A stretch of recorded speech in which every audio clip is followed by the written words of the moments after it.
జ్ఞానయోగము. జ్ఞానమును అగ్ని కర్మలన్నింటినీ భస్మం చేసి వేస్తుంది. అటువంటి జ్ఞానాన్ని మనుజుడు స్వప్రయత్నంతో సాధించాలంటున్నాడు పరమాత్మ.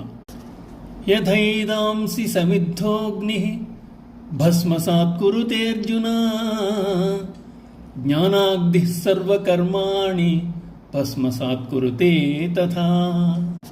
అర్జున, మండుతున్న అగ్ని సమిధలను భస్మరించినట్లు జ్ఞానమున అగ్ని కర్మలన్నింటినీ భస్మం చేసి వేస్తుంది. ఇచ్చట జ్ఞానం అగ్నితో పోల్చబడింది. కొండ ప్రమాణం గల కట్టెలు రాసిని అగ్ని దహించి వేయగలదు. అలాగే జన్మ జన్మాంతర కర్మ సంచయమును జ్ఞానము తొలగించి వేయగలదు. దుఃఖరాహిత్యము చేత జన్మరాహిత్యము, జన్మరాహిత్యం వల్ల కర్మరాహిత్యము, కర్మరాహిత్యం వల్ల జ్ఞానప్రాప్తి కలుగుతున్నాయి.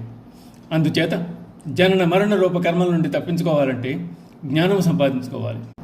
ప్రస్తుత జన్మయందు పూర్వ జన్మలయందు చేసిన సమస్త కర్మలు సంస్కార రూపమున మానవుల అంతఃకరణనందు పేరుకొని రాశిగా ఏర్పడి ఉంటాయి.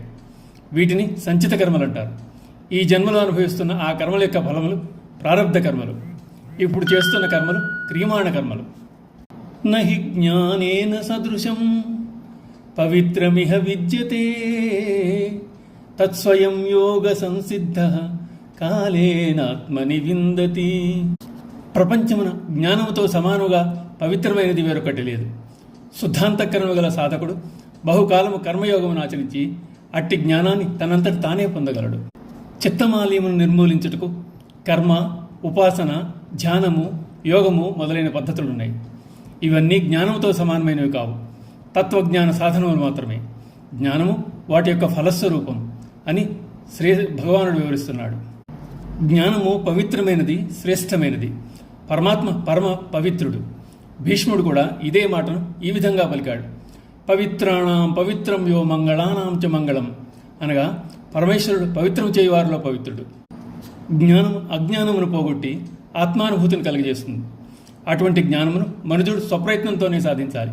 కర్మయోగ సాధనలో నిష్కామ కర్మను అనుష్ఠించి చిత్తమును శుద్ధి చేసిన హృదయం నిర్మలమై జ్ఞానం ఉదయించగలదు.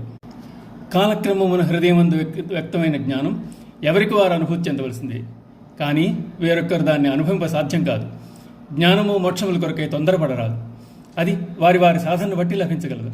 అలా అని నిరుత్సాహంతో వారి సాధన ఆపరాదు. కాయ పండుగ మారే వరకు వేచి చూడవలసిందే.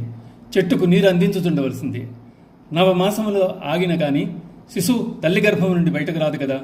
ఆ విధముగానే సాధకుని హృదయమున సమయం రాగానే జ్ఞానం ఉదయించగలదని భగవానుడు తెలియజేస్తున్నాడు. ఓం నమో భగవతే వాసుదేవాయ.